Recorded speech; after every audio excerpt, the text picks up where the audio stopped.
Y'all, today we need to talk about a currently heated topic in Wizard 101, the Arc 1 bundle. Some people love this bundle, some people have a lot that they hate about it, but for some context, right? When Wiz officially launched on console, the console servers came with certain features that we've never seen on PC. And one of those features is the Arc 1 bundle. It's a $20 bundle that unlocks all of the main storyline from Wizard City all the way through Dragonspire. And it's like an alternative to buying membership to unlock every zone, but that's like a purchase that you have to keep on making, or buying every single area zone by zone with crowns, which ends up costing more than $20 for Arc 1. Right, it's like an alternative for people trying to get into the game and get like pretty far into the game without buying too much in terms of actual money, right? Without spending too much. Now, the $20 Arc 1 bundle, there's a real chance that this could not just be a console thing, but be an entire game thing. We've already seen console-only features like pack drop rates and second chance drop rates go from console servers to test run PC, as in they'll make it in a live run PC servers when the Darkmoor update goes out. So I thought this feature really deserves a second look.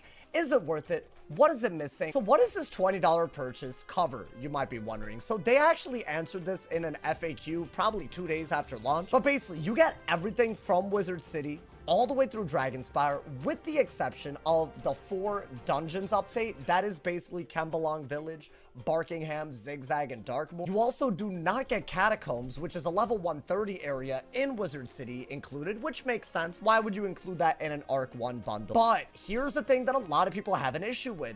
Even though you're spending $20, you don't get access to Crab Alley, which gives you Waterworks access. You don't get access to any of Aquila, which includes Mount Olympus, a level 30 dungeon. And this Arc 1 bundle doesn't include any of Grizzleheim, which a lot of people, while yes, it's a side world, a lot of people treat it like a main world because of how important it is to the storyline later down the line. That is literally where you get introduced, if you go far enough into Grizzleheim, to Grandmother Raven, a pivotal part of Arc 3. So I really wanted to talk about how they could make this feature a little bit better, especially if it's going to become a norm for the way things like zone pricing work in this game on both PC and console. For one, I still think the $20 for how much you end up saving is quite a bit. If you were to add up every single zone from Wizard City to Dragonspire, let's say you don't even count the side zones, you're still saving quite a bit of money. I want to say you're saving close to $20 just buying the Arc 1 bundle if you never want to buy membership. So it's already super worth it if you're a Crowns player, right? If you're a membership player and you buy membership to play the game in, you know, in bursts, then you might save money doing membership. But for a lot of people, they don't like the idea of membership because they don't want to have to, like, you know, get a membership and then cancel it and then get it based on when they want to play. That's very inconvenient. So on paper, right away, I would say you can save money with this bundle. There's a lot of critics of this, but I think they're very wrong. This is a very good bundle. Honestly, a big step up for Wizard 101 when it comes to price. However, I think they are missing the mark by not including things that you do want to do early on. There's no point revisiting Crab Alley or even revisiting Mount Olympus once you're well past Arc 1. I would also argue you greatly miss out on the charm of Grizzleheim if you do it all as like a level 50 later when you end up getting membership or buying the zone after you buy the Arc 1 bundle. Right, the way Grizzleheim works is it's literally meant for level 20s to start off with, and you're supposed to like do it all the way through level 40 something because the difficulty scales up. There's no point doing it as a level 50 later down the line. What I think bothers me is that Wiz is really being kind of weird about what they're actually getting in terms of profit for people that, let's say they buy the Arc 1 bundle and they also want to do these things while they're, you know, questing through the first arc. Like, you know, like, I think they're prioritizing the profits very weird. Right? Let's say someone were to buy the Arc 1 bundle and then also buy things like Crab Alley, things like Grizzleheim, and things like Aquila. Let's look at how the pricing will work. Starting right off, this is straight from their website with Crab Alley. For 3 areas and Waterworks access, Wizard 101 is basically saying we're not going to include this because we want you to pay 750 crowns. At the best pricing, you can literally buy 750 crowns in the form of a larger bundle for 75 cents. The best pricing for crowns is 60,000 crowns for $60. But it blows my mind that people are playing Wiz for the first time and missing out on a very cool low-level area all over 75 cents. Mount Olympus, another thing that you're just gonna be missing out on some really fun stuff as a first-time player, as a level 30 something, by not doing Mount Olympus. Mount Olympus as a zone only costs 24.95 crowns. That is about $2.50 at the best pricing, $5 at the worst. I would argue that Grizzleheim is the only thing from a profit standpoint that doesn't make sense to include in the Arc 1 bundle, because if you add up every area in the main part of Grizzleheim that you'd want to do during Arc 1, it does add up to about 10,000 crowns.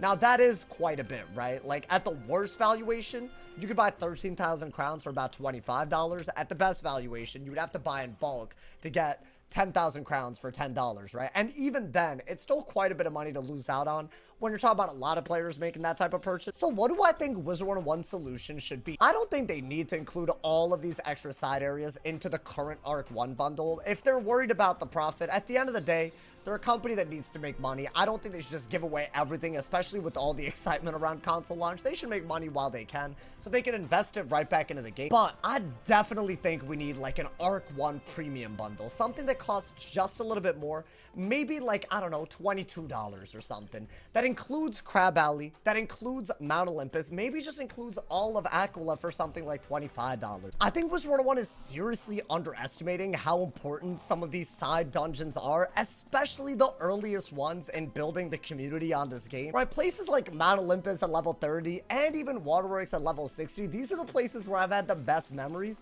And let's be honest, these are places where you're gonna end up spending a lot of time because you're farming for stuff. You're also gonna end up spending a lot of that time with other people because these dungeons are literally designed to be farmed with other people. You could ask anyone that plays Wiz, some of their best connections that they've made on this game is from farming dungeons like Mount Olympus, like Waterworks, like Darkmoor, right? And to me, it makes no sense, especially when you look at Mount Olympus and Crab Alley not being included in these Arc 1 bundle. They're really prioritizing per player about $2 over all of that community interaction, all of that community building. To me, that really makes no sense. If that is the line that they have to draw, then yes, I definitely think an Arc 1 premium bundle, maybe something that's $25 that unlocks a lot of other things, right? Maybe also add on Kembalog, maybe Barkenham, something like that. So that people feel like they're really getting a little bit of extra, you know, benefit for their, you know, like their bundled purchase. As far as Grizzleheim, I do think historically it's been treated very weirdly as a world because it is literally meant to be done at level 20, then level 30, then level 40, right? It's not like other worlds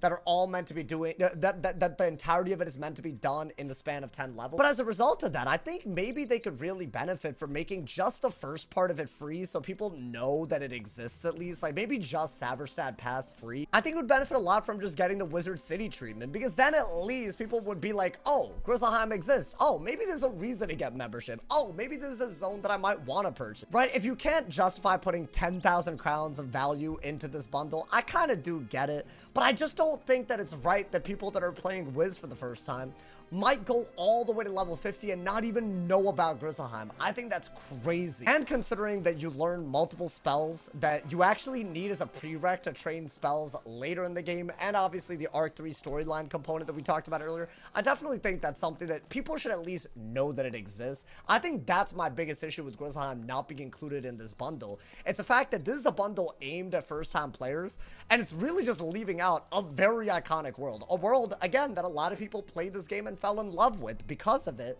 They have a lot of memories because of it, right? Like, I feel like when a world is like that, it shouldn't be left out of the convo the way that it is right now. All in all, y'all, even though I think some people do have issues with what's not included with the Arc 1 bundle, I would argue that the fact that a bundle like this exists is a big step up for Wizard101. I'd love to see an Arc 2 bundle, an Arc 3 bundle, maybe bundles that are a little bit more generous with the way they include side content, even if they're slightly higher priced. Maybe just more experimentation with this so you can buy Wizard101 in expansions rather than with membership or even zone by zone. I feel like that's something I'd love to see on console, especially with all the excitement around the launch, but I would especially love to see on PC because I think something that's more modern in the way things are priced and bundled together would go mild. But yeah, it was weird. I never really covered the whole this whole Arc 1 bundle thing. I'd love to hear y'all's opinions, especially console players. What's been your experience with the Arc 1 bundle? If y'all could let them take it further, how would y'all like to see them go? I look forward to reading all of y'all's thoughts on this. Drop a like if you enjoyed, y'all. Leave a sub from you, and if somebody hasn't told you're awesome today, they doing something wrong. Stay awesome. See y'all soon. And yeah.